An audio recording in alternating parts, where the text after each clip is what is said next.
guys! So today we are going to be talking about significant figures. For this, you're definitely going to need some type of calculator. It can just be the calculator on your phone even, because we'll be doing pretty simple mathematic operations, but definitely going to want a calculator. And then again, of course, as always, something to write on and something to write with. All right, let's get started. Hey guys, so sig figs are significant figures. We call them shortcut. You'll almost always hear me call them sig figs. Are just something we're going to use all year long in chemistry. So they're super important for you guys to understand. So if you're not getting it or not picking it up, please email Mr. Oglesby or I and set up a tutorial session so that we can get you squared away and understanding what's going on, because it's really important. So basically, significant figures are digits that carry meaning. And they basically tell us the numerical values precision. So if you guys remember in our last video, we talked about measuring instruments and reading instruments, and that we always read one number past what's written on there. Okay, and basically what we're trying to say is how precise is our equipment? How many decimal places can it read to? And basically we don't want to overstate like the accuracy or the precision of our instruments. So that's why significant figures are important, is because it keeps our data honest, and we're not saying our data is more accurate than it actually is, if that makes sense. Okay. So there's two sets of rules that determine how all sig figs are going to be determined. There's either rules of zeros or rules of non-zeros. I personally like the rules of zeros, so that's what we're going to be learning. And then we'll also be learning kind of another method as well that's not rule-based. So one is rule-based and the other is like not rule-based, okay? So we'll be learning counting digits based on zeros, and that means that all non-zero digits are counted. So anything that's not a zero is significant. So we're going to learn two methods, all right? And the first method is the box and dot method. Okay, so the box and dot method is for those of you who maybe don't want to have to memorize rules. Okay, I mean, it's still got rules, and it still follows all the rules, but it's just a little easy method from you. Okay, so first step is to box from the leftmost non-zero digit to the rightmost non-zero digit. If there is a dot present anywhere, and by dot it means like decimal point, box all the way to the right. Then we count the number of digits in the boxes, and that's our number of sig figs. So I'm going to come over here and show you guys a couple of examples with this method. So if I had like 300.0, all right, 0.0021, let's say 520. Okay, so let's try our box and dot method out with these. All right, so first steps first, box from the leftmost non-zero to the rightmost non-zero. So in this case, leftmost is 3, everything else is 0. So that's the only number that's boxed currently. Now, is there a decimal present? Is there a dot present? Yes, there is. So if there's a dot present, we're going to box all the way to the right. All right, and all those numbers in the box would be significant. So I would have 1, 2, 3, 4 significant figures. So that's the first example. All right, and then I had 0.0021. I'm going to start with my leftmost non-zero digit, so that's 2. Box all the way to my rightmost, that's 1. Is there a dot present? Yes. However, I've already boxed all the way to the right, so this one would have 2 significant figures. Last one, leftmost non-zero to rightmost non-zero, no dot present, so we're done boxing. So this one only has 2 significant figures. Boom. Okay, that's our first method, the box and dot method. All right. Now, I'm going to go through the rules and then we'll practice, and you guys can use either method during the practice. It really doesn't matter. So I'll show you guys the rules as well. All right, so rules of zeros. So this, if it's not 0, it's significant. So we're going to write that down. Non-zeros are always significant. Oops, me, if I can spell. Sorry, I'm a little hoarse today. I don't really know what's going on either, so you get to deal with my really beautiful hoarse voice. Okay, so if it's not 0, it's significant automatically. All right, and then zeros in front never count. We call those leading zeros. So if you have a 0 before you have a non-zero, it's not going to count. So you have to have like a number 1 through 9 before your zeros can be significant.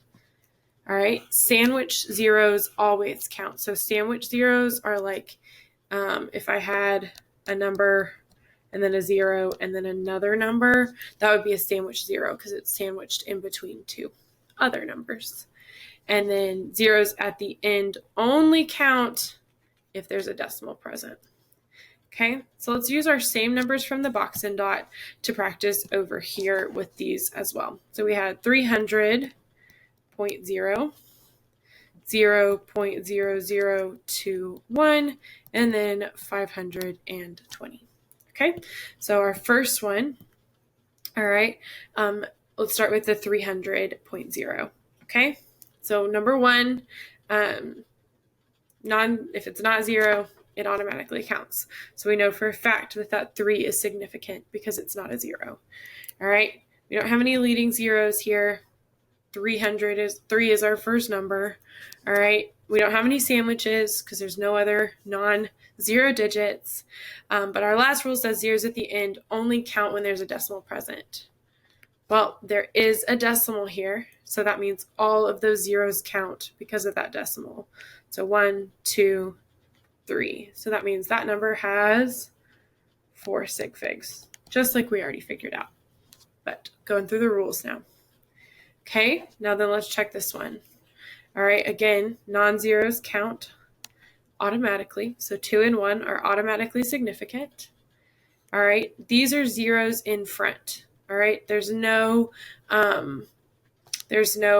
significant number there, so these are not going to be significant figures. So then again, like we said in the previous one, this one only has 2 significant figures because these 3 zeros are leading zeros.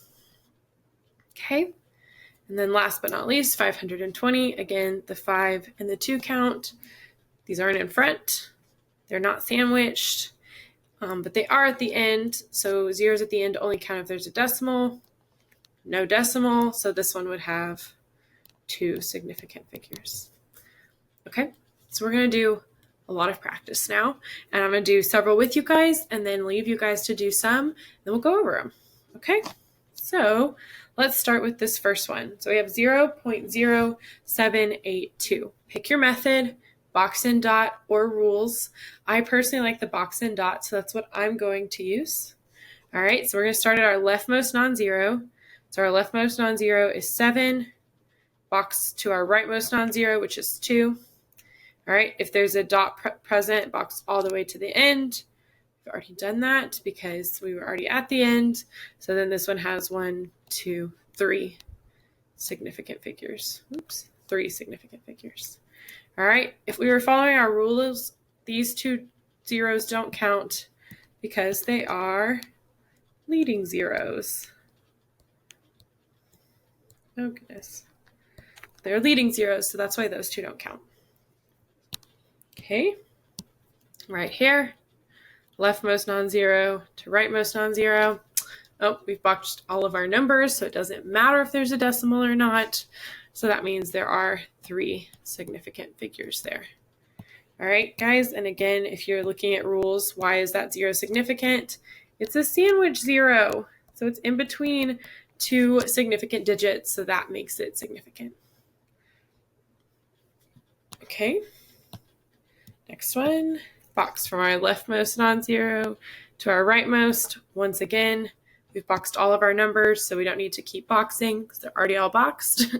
So this one has 5 significant figures. And again, if you wanted to know the reason, it's either sandwich or there is a decimal. So since there's a decimal, all of our numbers after our first significant figure are going to be significant. Okay, then we have 0.0500. So we're going to box from our, oops, wrong color, leftmost non-zero digit to our rightmost non-zero digit, which is just that 5. There is a decimal present, so that means we're going to box all the way till the end. So that one is 3 significant figures. Okay. I'm going to do 2 more with you guys, and then I'm going to leave you guys to do 2 on your own as practice. All right, so then in this one we have 9,400. So we're going to box from our leftmost non-zero to our rightmost. No decimal, so we don't keep boxing. So this one has 2 significant figures. And then this one, leftmost non-zero to rightmost non-zero. There is a decimal, so box all the way till the end. So this one would have 5 significant figures. Okay, pause the video right now and go ahead and try to solve these problems, okay? So pause right now. Okay, hopefully you paused. So this 300 has 3 significant figures, and it's because of that dot at the end. So that dot at the end makes those significant.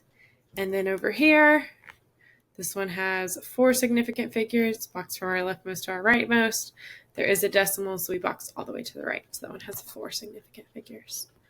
Okay, so I want you guys to, again, pause the video, and I want you guys to all write the number 200 with the designated number of sig figs. Now, I'm going to tell you guys, 2 significant figures is a little bit of a challenge problem.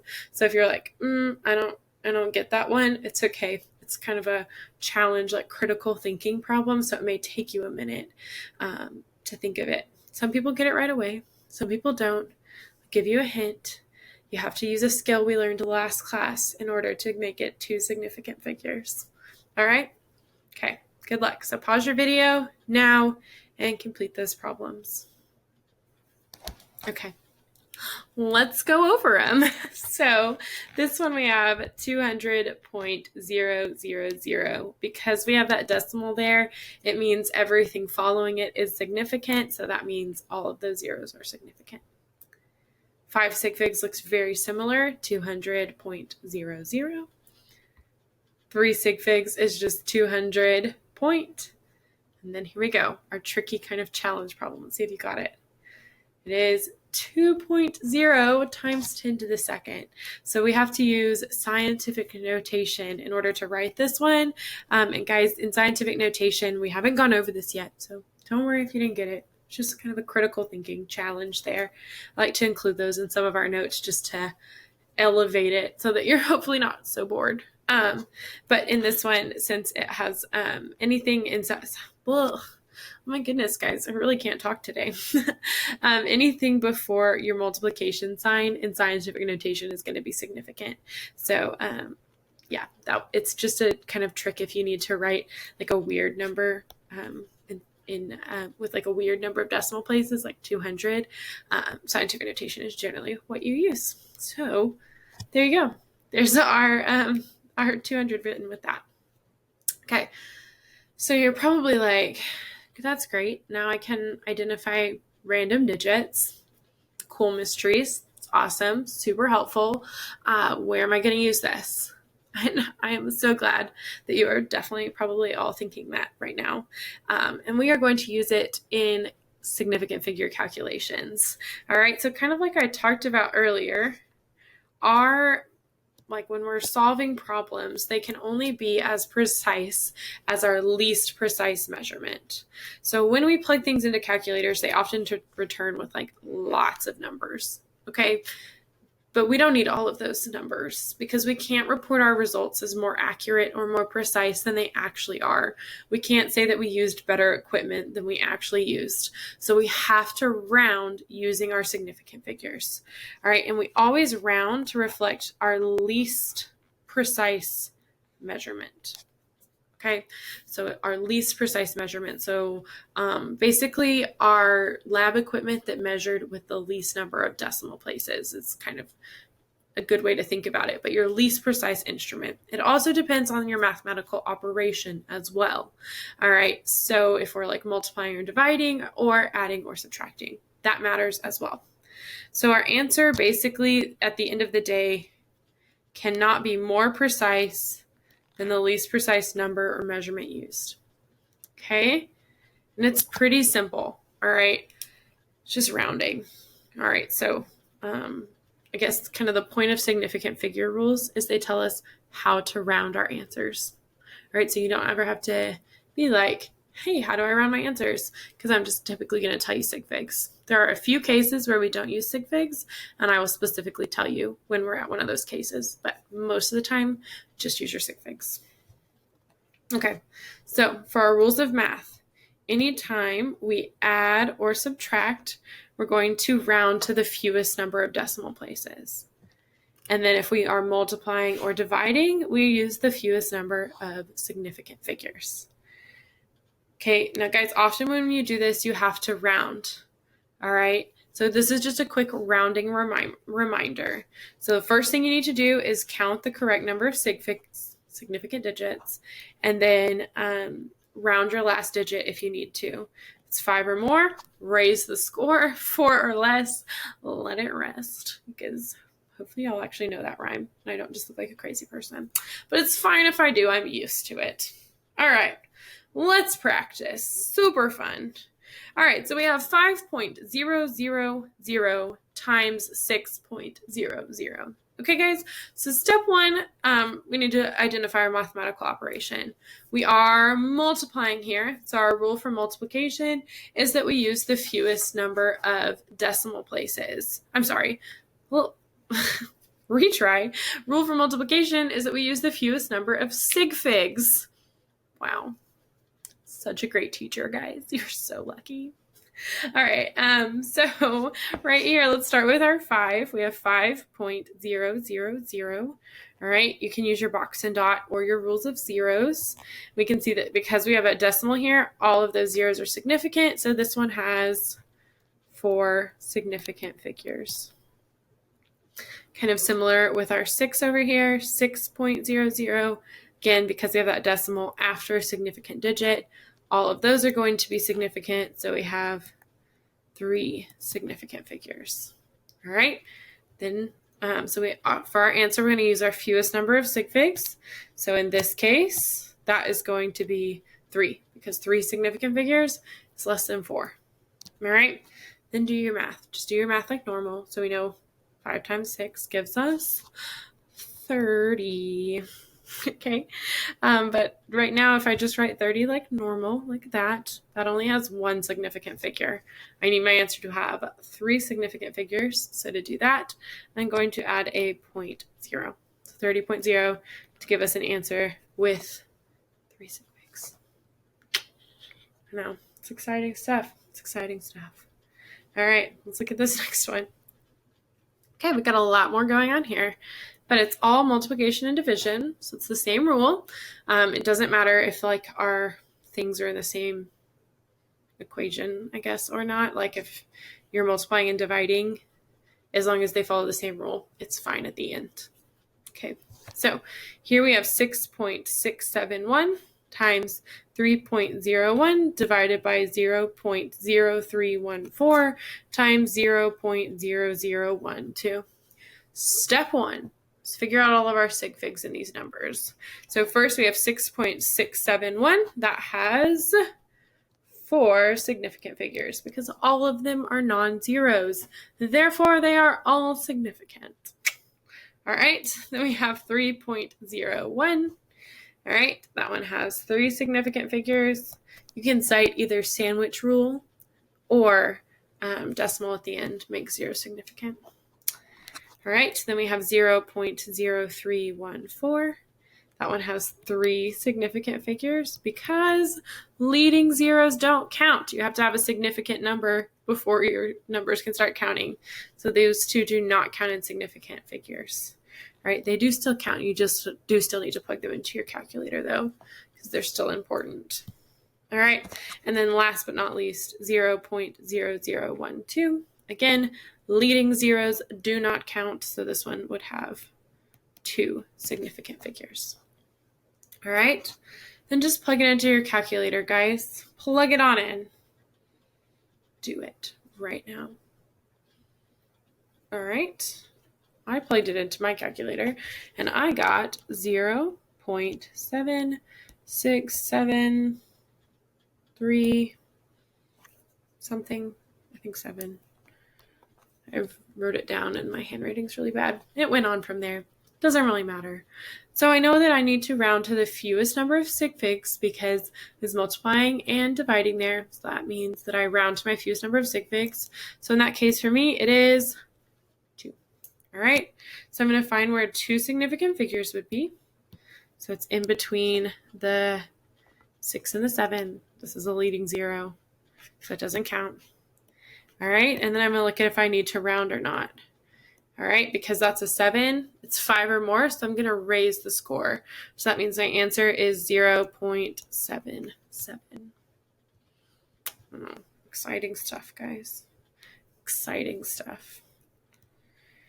All right, next problem, we have 5.807 divided by 2.0. Step 1, determine the sig figs of all of our numbers that we're using here.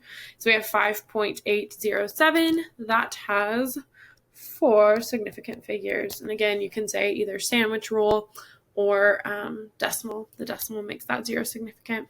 I think sandwich rule, personally, is what I would say there. And 2.00, that one's going to have 3 sig figs because decimal at the end makes them significant. Just plug it into your calculator. When you plug it in, I got 2.9035. Okay, my answer needs to have the fewest number of sig figs. So for this case, that's 3 sig figs is my fewest number. 1, 2, 3, cut it off there. 4 or less, let it rest. So my answer would be 2.90. Boom. That's multiplication and division. Let's do adding and subtracting. Scrolled too far. All right, so for this one, adding and subtracting, our rule is slightly different, and we are going to use fewest number of decimal places, which is actually a little bit easier. Okay, so we're just going to see how many decimal places each one has. So for our first one, 4.870 only has 1 decimal place because it only goes to 1 decimal place. It only has a 0.0. I don't know why I felt the need to explain that. Okay, cool. And then for this one, we have 0.393, and that one has 3 decimal places because there's 3 numbers after the decimal. All right, add it up, plug it into your calculator, or just do it in your head because this one's not that hard. And you get 487.393. All right, we're going to round to the fewest number of decimal places. So for us, 1 has 1 decimal place, 1 has 3 decimal places. So our fewest number is 1. All right, so I'm going to cut it off after 1 decimal place. 5 or more. So we're going to raise the score. So then we get our final answer of 487.4. Craziness. Craziness. All right, let's look at our next one. 3.2 has 1 decimal place, again, because there's only 1 number after the decimal. And then 2.5109 has 4 decimal places, because there's 4 decimals after our number. Then we're going to plug it into our calculator. When we do that, we get 0.6891. All right. That only, our fewest number is 1 decimal place, so I need to round that to 1 decimal place, so that would give me 0.7 as my answer. Because again, 1 decimal place would be the 6. It's 5 or more, so we're going to raise the score. All right, last one, guys, and then you can go do the practice. Okay, so this one we have 0.074 plus 40 plus 53 plus 3.137 plus 216.7. All right, so first things first, determine our decimal places. This one has 3 decimal places. All right. 40 has 0 decimal places. 53 also has 0 decimal places. It looks so weird. All right, my handwriting is so weird. All right, so right there, that one has 3 decimal places. And last but not least, this one only has 1 decimal place. Cool. So then plug it into your calculator. I got 772.8619. Our fewest number of decimal places is 0, so that means we're going to round it to a nice whole number. So we're going to cut it off right there. 5 or more, so we are going to raise the score. So we get 773 as our answer. Boom. All right, guys, that's Sig Figs in a nutshell. Go ahead and you'll have a little practice activity with Sig Figs with determining and using them in calculations. So make sure you complete that practice activity. And again, if you're a little confused, feel free to email Mr. Oglesby or myself, and we'll be happy to help you out. All right, bye, guys.